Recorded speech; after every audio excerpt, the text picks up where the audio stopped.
What's going on, man? Y'all back with Huey P, man. I just wanted to recap the 2026 draft. I was already calling Howie the GOAT, and that was before he finished up. That was just the first round. Now, I can sit back and look at the entire draft and really say he the best in the league. It's all over ESPN. Everybody's saying he the best in the league. And that's something that we already knew. We applaud him every year around this time, and he's just getting started. We know how we gonna work until the trade deadline, so the roster is never finished, ever, to be honest. We was calling for Jonathan Grenard in the last video. We ended up securing that bag. Now we got a stud edge rusher, I believe, that just solidifies that edge room. And he gonna complement Nolan well, Jalix well. Hope BG come back for one more time, just because out of BK and so on and so forth. I like the edge room now. All I wanted was that last little piece. I feel like Jonathan Grenard is the piece that we were missing when it came to the edge room. Outside of that, the draft picks 2 through 7, I'm satisfied with it. You know what I'm saying? I like the Eli Stowers pick a lot. I didn't know that I will honestly say I didn't know we would take him that high.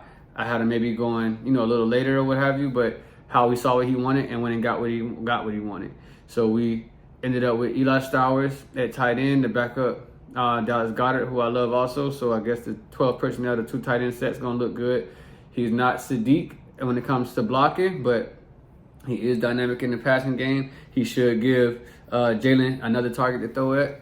And with the Sean Mannion offense, it should allow us to get some run after the catch as well. I see you good at that.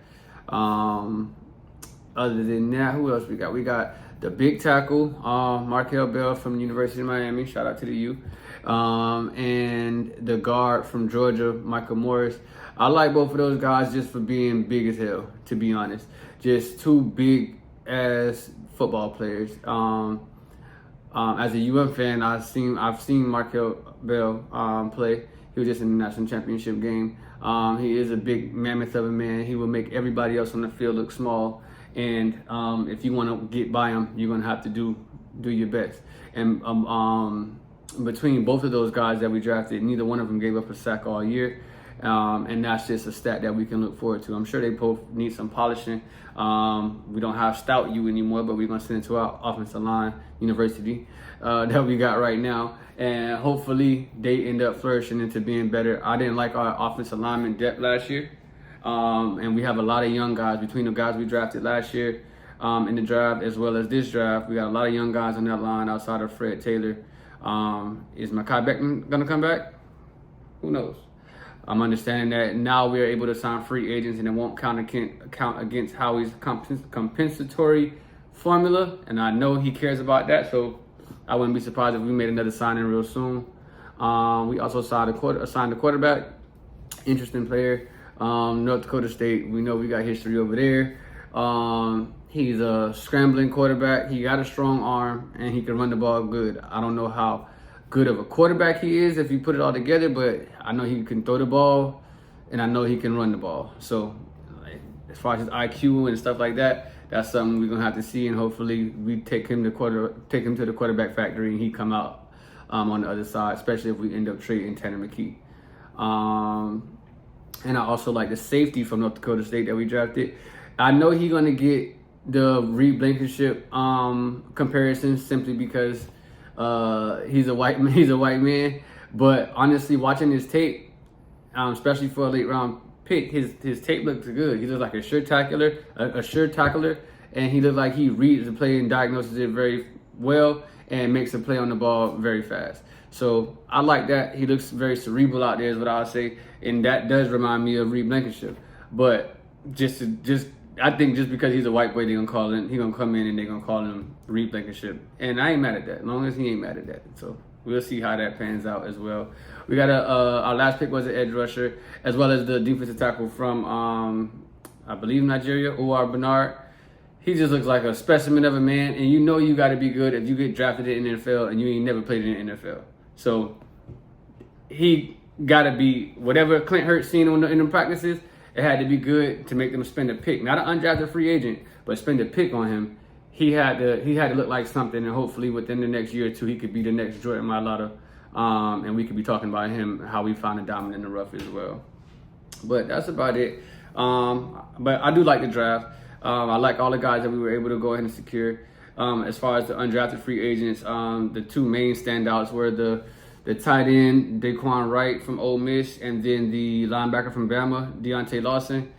Deontay Lawson now seems like he should have went in the draft at a nice pick, but I'm to my understanding he coming off two major injuries, and that made his stock fall, and some kind of way we were able to snag him. Maybe watching him, he looks just like the same things I would say about the safety from North Dakota State. I feel about him. He looks like he diagnoses the play well, tackles well. They say he had the green dot, very smart player.